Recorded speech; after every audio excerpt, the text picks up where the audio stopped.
Blacks and whites, so-called, should not even be in the same hemisphere. Black sister Supreme Court Justice, power to the people, is married to a white man. 口罩，勤洗手，测体温。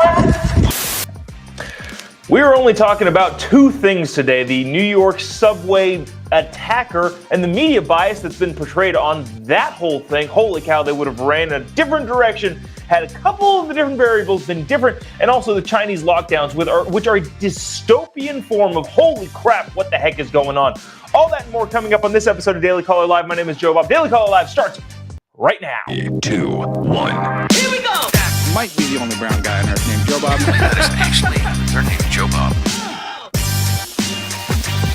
Live from a dingy bunker completely cut off from the outside world, except for you fine folks. My name is Jobob. Today it is April 13th, the year of our Lord 2022, and this is Daily Caller Live. Thanks so much for tuning in.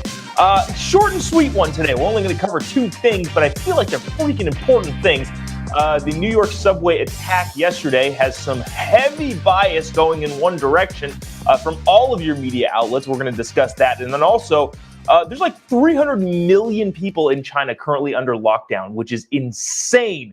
But first, I want to get to this. This is the big thing that I want to talk about today. The media bias here is insanity. Obviously, of course, we knew that already, but it's more evident now than ever, especially considering all the videos that are out. Just to lay this out for you, if you weren't paying attention yesterday, there was a shooting and smoke bombs in a New York subway yesterday. The shooting took place Tuesday morning in the Sunset Park neighborhood as a crowd approached the N train, 36 yada yada yada. 30 shots were fired before the suspect fled the scene. In addition, 10 people were hit by gunfire, 5 of whom were critically injured. At least 13 people suffered injuries related to smoke inhalation, falls, or panic attacks, the authorities say. Here's the thing about the suspect that is, I'm not entirely sure how to put this. We saw when the Wisconsin parade massacre driver found out, oh, it's a middle-aged or younger black male, we're not going to talk about that anymore. Same thing seems to be going on here. A bunch of the videos that this shooter/attacker put out in the past have come up to light within a day, and they're not good. Eric Adams, the mayor of New York and the NYPD, increased the person of interest to a suspect. Police spent the night searching for a man named Frank James, who is now being named as the suspect of the investigation, an NYPD spokeswoman said Wednesday. She wouldn't confirm if anyone was in custody. Well, let's just get to this right now. Shooting comes among a rise in a surge in violent crimes in the city. Shootings are up 8.4% across the New York City year to date at 322 incidents compared with 297 in the same period in 2021, according to the latest NYPD data. Nowhere where I read anything happening about this did it mention the race of the guy doing the shooting. Now, as we're being consistent with how we cover these things entirely, I don't frankly care. It's a heinous act and a terrible thing for anybody to do. It's horrific what happened to the people that were victims of this attack. But in all honesty, the person that did, I don't care about the person that did it, is what I'm trying to say.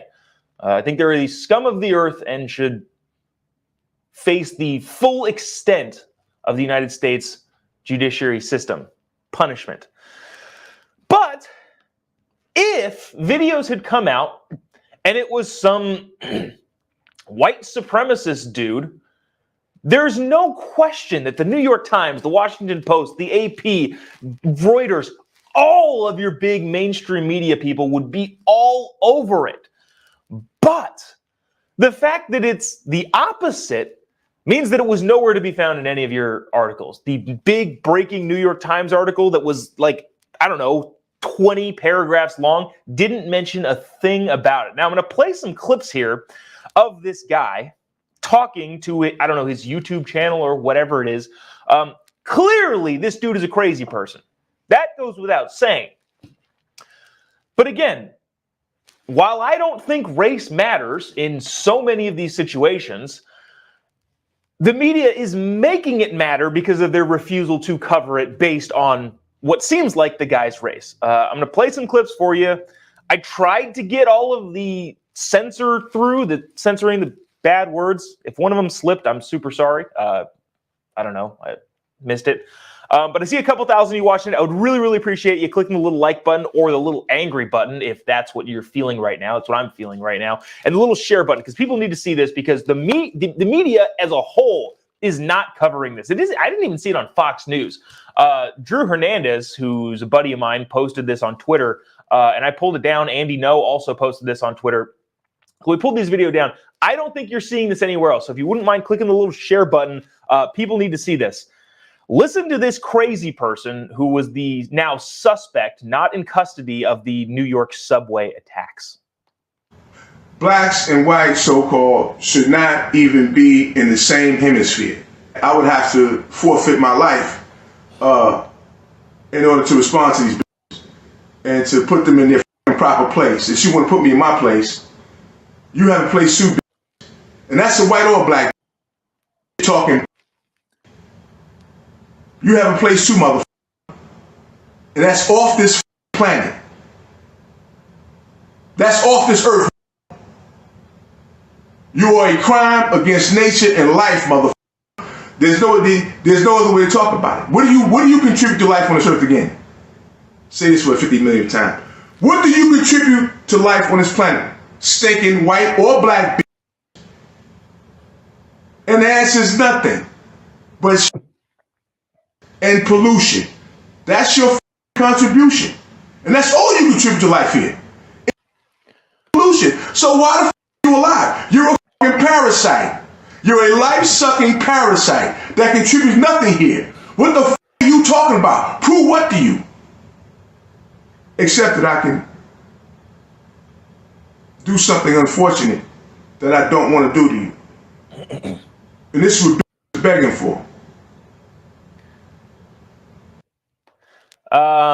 So there's that. There's another video that I'm going to play in, I don't know, 60 seconds that is also crazy, talking about Ketanji Brown Jackson marrying a white man. Why that makes any difference at all to anyone, I have no idea. But this guy took some serious offense to it. But the thing that I'm trying to reiterate here is that, like I said earlier, it doesn't matter to me. It's still as bad of a crime. Doesn't matter who commits it, what race, gender, ethnicity, religious belief.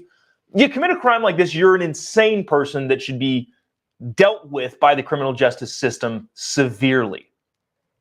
As long as we're getting that out of the way, nobody, and I mean nobody, NBC, CBS, ABC News, Fox News even, CNN, MSNBC, nobody is bringing this up.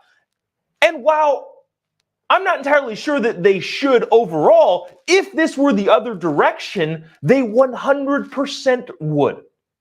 The shooting massacre that took place in the spas in, I believe, North Carolina, but I'm not entirely sure, by that deranged dude who happened to be white. The media made a big stink about this. This is anti-Asian racism. That's what this is. Dude was just a crazy person that had a sex problem. So, again, not diminishing the crime at all. Still a terrible crime, and he should be severely punished for it. But the media ran with it.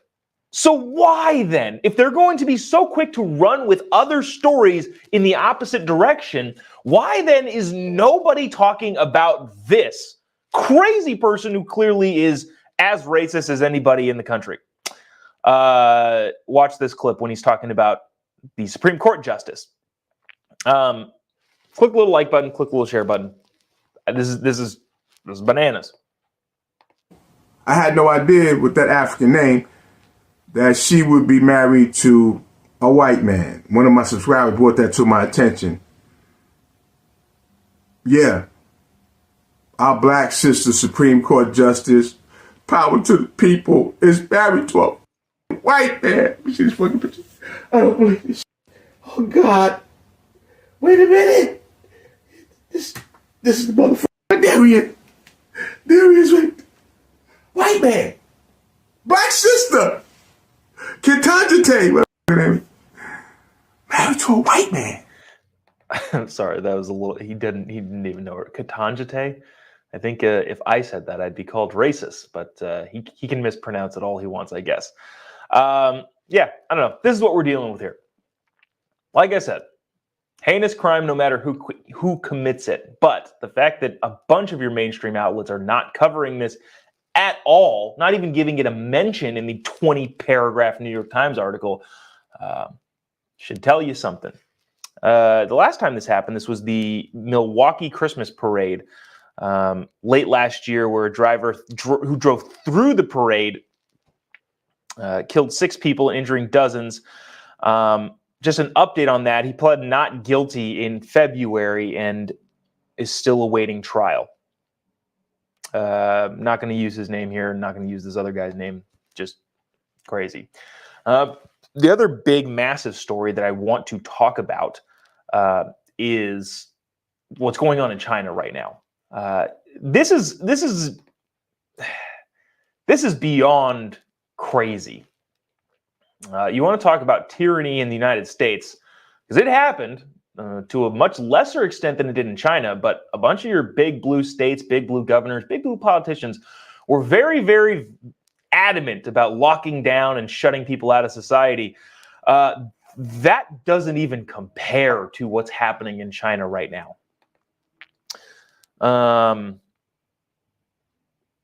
On Monday, the U.S. State Department ordered the departure of any non-emergency employees and their families from the city of 25 million people, Shanghai, China. Which, holy cow, 25 million people. New York has like 8 or 9 million. That's the biggest city in America. Shanghai is like New York, Los Angeles, Chicago, and Boston combined. Holy crap, I had no idea that was that many people in that city.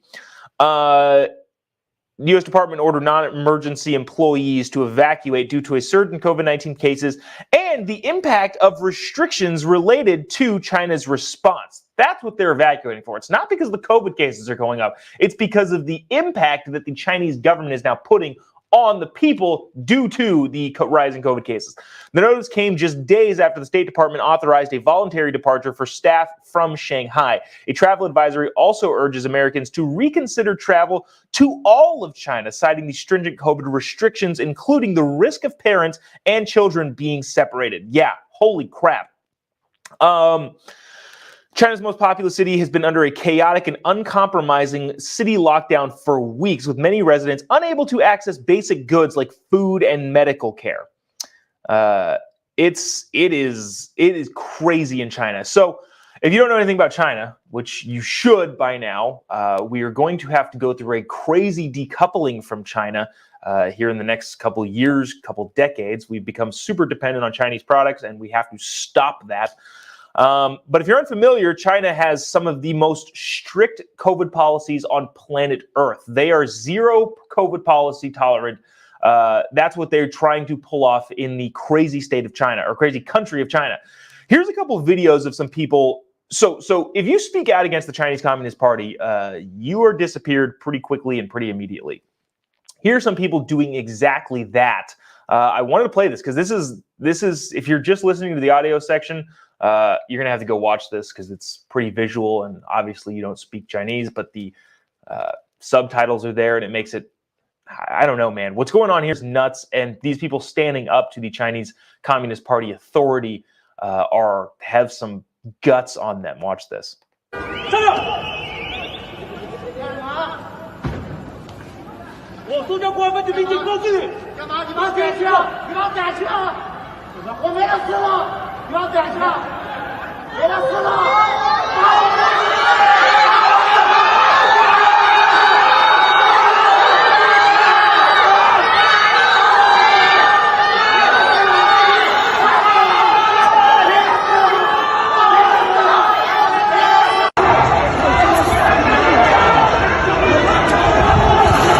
those are all a bunch of people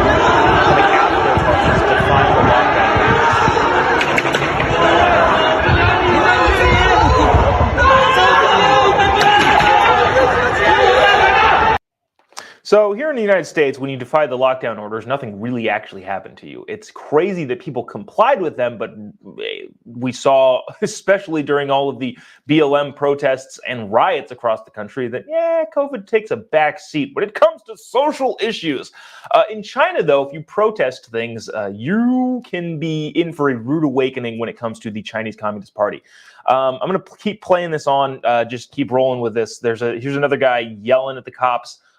Because he doesn't have any food, which is a pretty good reason to be yelling at the cops. 你知道不知道？你告诉我超市不开，我买什么？我吃什么？我喝什么？你把人逼死了！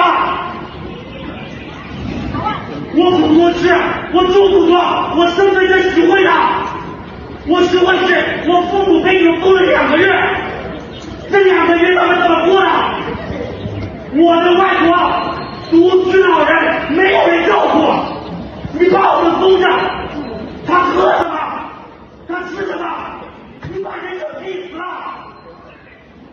If you're just listening to this, he's yelling about his parents, his grandparents who don't have any food to eat, which again is a pretty good reason to yell. Says you're driving ordinary people into revolt. Shanghai, this is no way for me to live. They're not doing anything. Now the government isn't doing anything at all. There was a tweet that somebody posted from the Chinese social media platform saying, you can die of starvation, but you can't die of COVID. That is not allowed in communist China. I want to keep rolling on with this just because we're a little bit short on time today. Gotta hop off here in a couple of minutes. But listen to this. If you haven't seen this already, this is the drone videos and the talk about 1984 dystopian nightmare. They've got drones with speakers saying, people resist your urge for freedom, as well as little mechanical robot dogs going through the streets with megaphones telling people the same thing. Watch this. This is chilling. 体温，请消毒，少聚众，请通风，科学防疫，文明随行。戴口罩，勤洗手，测体温。九名家园的居民朋友们，在疫情封控期间，请严格遵守市政府相关防疫规定，控制灵魂对自由的渴望，不要开窗歌唱，此行为有疫情传。 So, for all of you people out there, and I know there's probably not many of you watching this that think the United States is a bad country and evil dictators run the United States of America, thank God you don't live in China, because it is crazy there, and I don't think it lets up anytime soon. Not to deepen the distress here, but a lot of people I'm sure are thinking, well, why? Good thing I'm not in China. Sucks for them, but that's how it is. Well, unfortunately, this is going to actually affect you too. Inflation numbers came out yesterday, 8.5% year over year, which is huge. But that's not even considering or taking into account the Russian conflict, which actually will start affecting inflation. The Biden administration is trying to entirely blame Putin for that. That's dumb. Inflation was setting record numbers before that. But it will actually have an effect depending on how much it impacts the Europeans' economy, all of that sort of stuff. Also, the lockdowns in China, I saw this tweet, about 373 million people across 45 Chinese cities are under either full or partial lockdowns as of Monday. According to estimates by economists and the investment bank Nomura, these cities occupy 26% of China's population and 40% of its economic output. With those continue to be under lockdown, we're going to see the effects of that because, like I mentioned earlier, we are under crippling dependency on Chinese products, cheap Chinese products that end up breaking after not all that long. But 40% of their economic output comes from those 373 million people that are currently under lockdown. So that is also going to affect our supply chain. So not to make a bad thing worse, inflation is already through the roof. The Biden administration spending more money than we don't have is going to continue to boost inflation. And on top of that, unfortunately, the supply chain due to the Chinese lockdowns and the supply chain due to the Russian war invasion in Ukraine are going to affect inflation also. So that, ending it on a positive note, I guess. We'll see you tomorrow. Same place. Sorry, different place, same time. We'll be from Phoenix. Today's going to be an interesting day. I think we might go live on the Daily Caller page a little bit earlier. I'm going to be up in Berkeley covering a protest. Covering a speech that will likely be protested. So we might go live on the Daily Caller page today. I'll have some clips and some video tidbits of that. Then we got to go to Phoenix and do the thing over there. So we'll be same time, different place tomorrow. If you haven't already, give me a follow on any of your social media platforms because I am hilarious on the Instagram and keep pumping out bangers in terms of hilarity. Would appreciate a follow. Just type in JOBOB on any of your social media platforms. You can follow me and keep up and also do the live streams that we do randomly. We're live streaming a lot nowadays. So that's going to do it for us. We'll see you tomorrow. Anything that happens across the entire planet, we'll be covering it tomorrow as long as it's big enough to make it into our time slot. That's going to do it for us. See you tomorrow. God bless America.